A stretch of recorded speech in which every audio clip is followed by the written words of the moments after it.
मराठीतच बोलायचं. तू काय बोलतो मला मराठी येत नाही? मराठीतच बोला. तू उद्या डीआरएम कडे कंप्लेंटचा नंबर काढ. तुझा नंबर डीआरएम कडे कंप्लेंट करणार.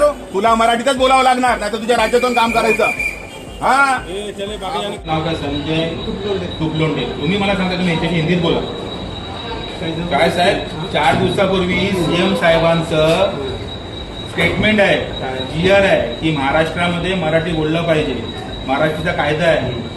मराठी आपली अभिजात दर्जा प्राप्त झालेली भाषा आहे. त्याच्यामुळे प्रत्येक राज्याला मराठीचं मानपान आहे. आणि तुम्ही बोलता की तुला हिंदी येत नाही म्हणून. प्रत्येक राज्याला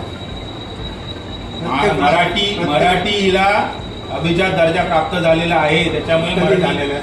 आताच झालाय का? अरे यार, तुम्हाला हेच माहिती नाही. किती वर्ष सर्व्हिस झाली साहेब तुमची? आधी तर होऊ द्या, पण कधी प्राप्त झाला? तुम्हाला माहिती, गव्हर्नमेंट स्टुडंट तुम्ही, तुम्हाला माहिती पाहिजे मराठीचा अभिजात दर्जा कधी प्राप्त झाला. तुम्ही मला बोलताय की तुला हिंदी येत नाही.